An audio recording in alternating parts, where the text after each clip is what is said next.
Ils furent tous remplis du Saint-Esprit. Acte 2, verset 4. Soyez remplis du Saint-Esprit. Éphésiens 5, verset 18. Le premier verset nous raconte ce qui est arrivé. Le deuxième est en ordre. Ils nous disent que nous devrions être. Au cas où il y aurait quelques doutes dans nos esprits au sujet de l'actualité de cet ordre, nous le trouvons lié à un autre ordre. Ne vous enivrez pas de vin, c'est de la débauche. Soyez au contraire remplis de l'esprit. Si je vous demandais, essayez-vous d'obéir à cet ordre? Ne vous enivrez pas de vin. Vous me répondriez aussitôt naturellement, j'obéis à cet ordre puisque je suis chrétien. Et maintenant, je vous demande, avez-vous obéi à cet haut commandement? Soyez remplis de l'esprit. Est-ce là la vie que vous vivez? Sinon, la question se pose aussitôt, pourquoi? Et alors vient cette haute question. Avez-vous le désir d'obéir à ce commandement aujourd'hui même et de dire, avec l'aide de Dieu, j'obéirai? Je ne m'accorderai point de repos jusqu'à ce que j'ai obéi à ce commandement, jusqu'à ce que je sois rempli de l'esprit. Je vais vous dire tout d'abord que c'est ici une simple question d'obéissance à un ordre donné par le Saint-Esprit de Dieu dans sa parole. Nous ne désirons pas vous occuper ou vous intéresser avec ce que nous avons à dire au sujet de cette plénitude du Saint-Esprit, parce que cela pourrait vous conduire à des notions et à des conceptions qui ne sont réellement d'aucune valeur en ce qui concerne la réalisation du but que nous poursuivons.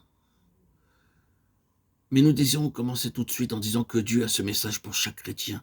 Mon enfant, je veux que tu sois rempli de l'Esprit. Que votre réponse soit, Père, je le veux aussi, je suis prêt, je renonce à moi-même pour obéir à mon Dieu. Remplis-moi de ton Saint-Esprit.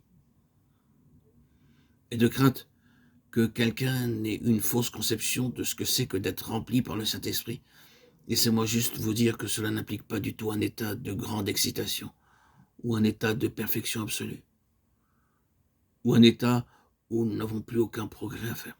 Non. Être rempli par le Saint-Esprit, c'est seulement ceci.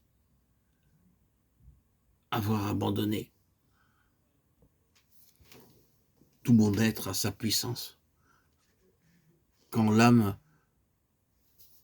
tout entière est livrée au Saint-Esprit, Dieu lui-même vient l'emplir. Maintenant, la question que je désire vous poser est celle-ci. Qu'est-ce qui est nécessaire pour être rempli de l'Esprit? Cette question est d'une importance primordiale et si nous cherchons à trouver les réponses qui doivent être faites à cette question, cela pourrait nous aider à nous donner nous-mêmes.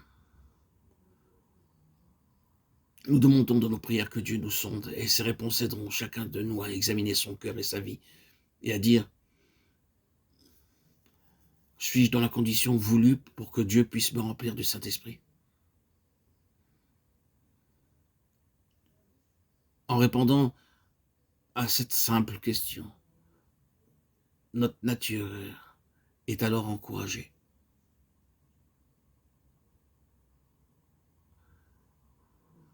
Suis-je dans la condition voulue pour que Dieu puisse me remplir du Saint-Esprit?